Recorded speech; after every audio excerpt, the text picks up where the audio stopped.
नमस्कार एनिमेनी चैनल में आप सबका तहे दिल से स्वागत है। तो 17 मार्च के करंट अफेयर के बारे में हम चर्चा करेंगे। उससे पहले एनिमेनी चैनल को प्लीज़ लाइक, सब्सक्राइब और शेयर कीजिए और नोटिफिकेशन बेल आइकन को प्रेस कीजिए। तो आज के दिन के बारे में चर्चा कर लेते हैं। आज के दिन पैट्रिक दिवस मनाया जाता है। और ये पैट्रिक दिवस होता क्या है? ये एक आयरिश और आयरिश अमेरिकी अवकाश है, छुट्टी है, जो जैसा कि कविंदी है, आयरलैंड के संरक्षक संत पैट्रिक की मृत्यु की याद में मनाया जाता है, जो 17 मार्च 492 को हुआ था और अभी तक ये पैट्रिक दिवस मनाया जाता है। चलिए चलते हैं पहले क्वेश्चन पर। पहला क्वेश्चन है, हाल ही में भारत ने यूनेस्को मान्यता के लिए कितनी संपत्तियों को अस्थायी सूची में शामिल किया है? Recently India has include how many properties in the tentative list for UNESCO recognisation? तो है 4, 6, 8, 10। तो इसका जो सही उत्तर है वो है 6। भारत ने हाल ही में 6 नई संपत्तियों को यूनेस्को की स्थायी सूची में शामिल किया है। ये विश्व धरोहर स्थलों की मान्यता प्राप्त करने की दिशा में पहला कदम है।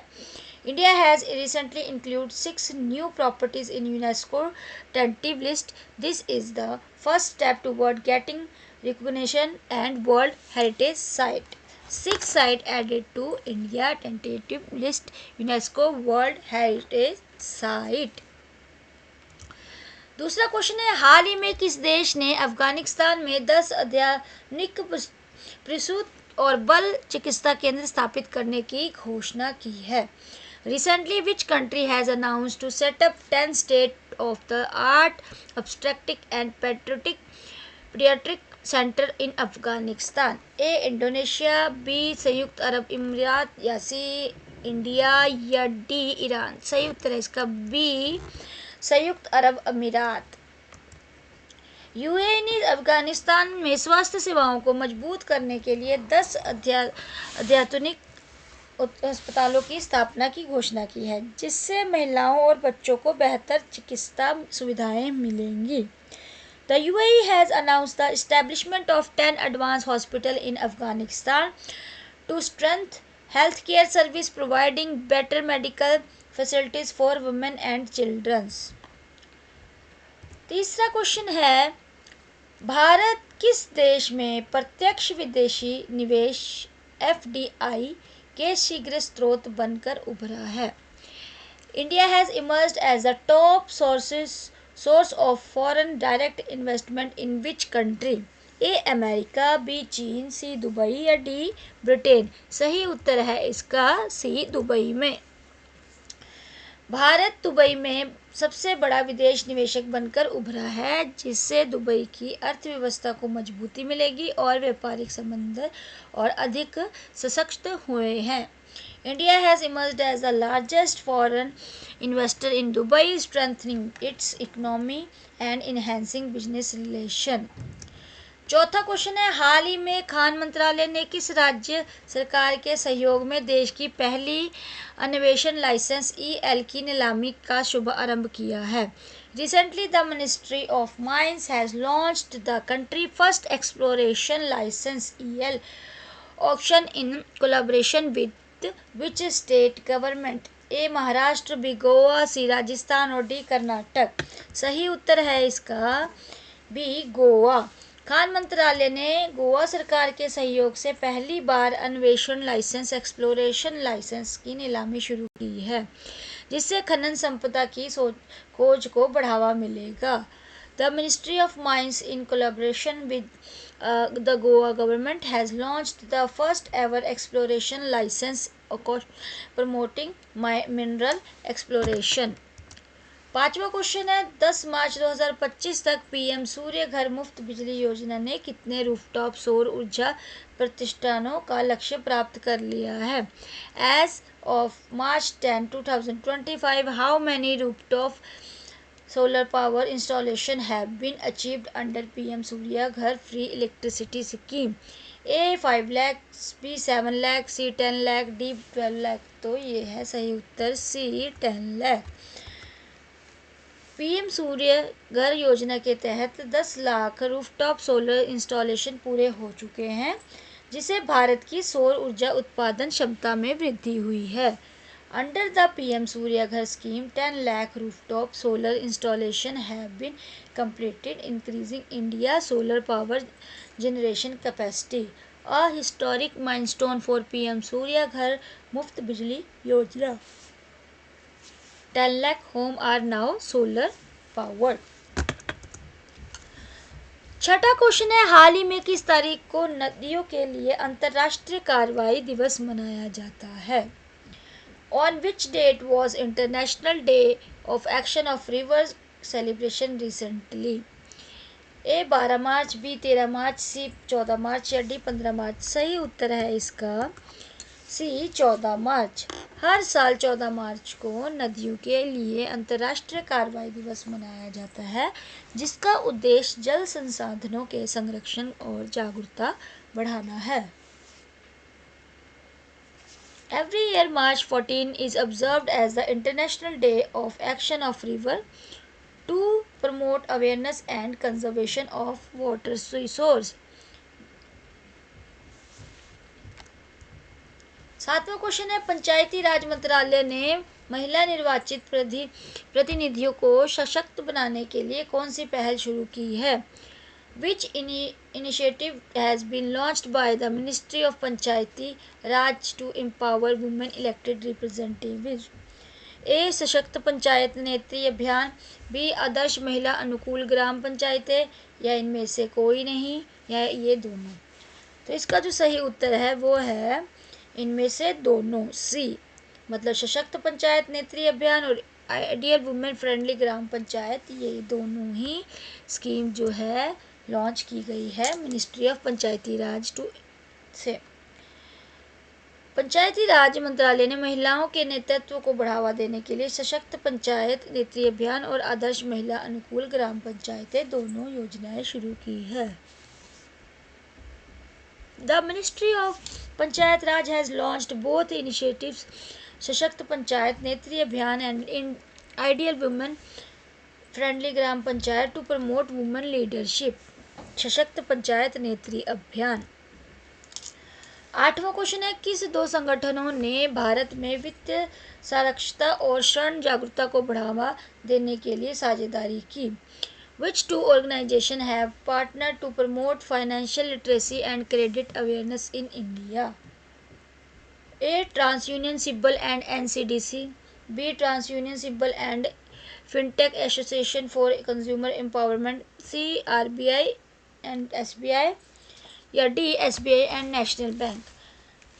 तो इसका जो सही उत्तर है वो है B. TransUnion Civil and Fintech Association for Consumer Empowerment. TransUnion CIBIL ने फिटनेक association for consumer empowerment FACE के साथ मिलकर भारत में वित्तीय साक्षरता बढ़ाने के लिए भागीदारी की है। TransUnion CIBIL has partner with the fintech association for consumer empowerment FACE to enhance financial literacy in India. नवा क्वेश्चन है, हाल ही में किस मंत्रालय ने युवा लेखकों को मार्गदर्शन देने के लिए प्रधानमंत्री योजना पीएम युवा 3.0 का शुभारंभ किया? Recently, which ministry has launched the Prime Minister scheme PM युवा 3.0 to guide young writers? A. विदेश मंत्रालय, B. रक्षा मंत्रालय, C. शिक्षा मंत्रालय, या D. युवा एंड खेल मंत्रालय? सही उत्तर है इसका C. शिक्षा मंत्रालय, मिनिस्ट्री ऑफ एजुकेशन। शिक्षा मंत्रालय ने युवा लेखकों को मार्गदर्शन देने के लिए पीएम युवा 3.0 योजना शुरू की है, जिससे नई पीढ़ी को लेखकों को प्रोत्साहन मिलेगा। The ministry of education has launched the PM Yuva 3.0 scheme the mentor young writers encouraging a new generation of authors. 10वां क्वेश्चन है, हाल ही में कौन सा देश पहली G20 व्यापार और निवेश कार्य समूह बैठक की मेजबानी करेगा? Which country was host the first G20 Trade and Investment Working Group meeting recently? A. America, B. Australia, C. Canada और D. दक्षिण अफ्रीका? सही उत्तर इसका डी दक्षिण अफ्रीका है। दक्षिण अफ्रीका पहली G20 व्यापारिक और निवेशक कार्य समूह बैठक की मेजबानी करेगा, जिससे वैश्विक व्यापारिक मुद्दों पर चर्चा होगी। South Africa will host the first G20 trade and investment working group meeting facilitating discussing on global trade issue. 11वां क्वेश्चन है, निम्नलिखित में से किस तारीख को विश्व उपभोक्ता अधिकार दिवस मनाया जाता है? On which of the following date in world consumer right day celebrated? A 15 March, B 16 March, C 17 March, D 18 March. इसका जो सही उत्तर है वो है ए 15 मार्च। हर साल कंज्यूमर डे जो है वो 15 मार्च को मनाया जाता है। हर साल 15 मार्च को विश्व उपभोक्ता अधिकार दिवस मनाया जाता है ताकि उपभोक्ताओं को उनके अधिकारों के प्रति जागरूक किया जा सके। Every year March 15 is observed as world consumer right day to raise awareness about consumer rights. 12वां क्वेश्चन है, प्राथमिकता वाले क्षेत्रों को ऋण वितरण 2019 में 23 लाख करोड़ से 85% बढ़कर 24 में कितना हो गया है? 85% बढ़ना बहुत बड़ी अमाउंट हो जाती है। Loan disbursement to priority sector has increased by 85% from 23 lakh crore in 2019 to how much 2024? A 32.2 lakh crore, B 42.7 lakh crore, या सी 48.8 लाख करोड़, या डी 55.9 लाख करोड़। तो इसका जो सही उत्तर है वो है बी 42.7 लाख करोड़। प्राथमिकता वाले क्षेत्रों को ऋण वितरण 23 लाख करोड़ से बढ़कर 42.7 लाख करोड़ हो गया है, जिससे आर्थिक विकास को बढ़ावा मिला है।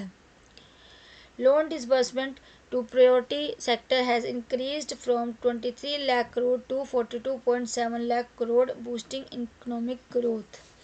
Overall credit disbursement to priority sector recorded an increase of 85%.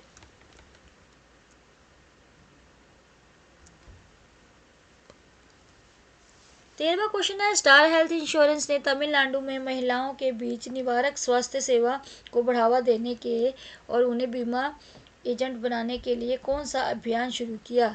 Star Health Insurance has launched which campaign in Tamil Nadu to promote preventing healthcare among women and encourage them to become insurance agent? ए शक्ति अभियान, B सितारा अभियान, या सी स्वास्थ्य सुरक्षा अभियान, या D महिला उत्थान अभियान।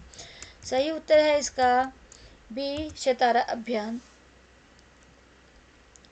स्टार हेल्थ इंश्योरेंस ने तमिलनाडु में सितारा अभियान शुरू किया, जिससे महिलाओं को बीमा क्षेत्र में अवसर मिलेगा। Star Health Insurance has launched the Sitara Abhiyan in Tamil Nadu, providing opportunities for women in the insurance sector.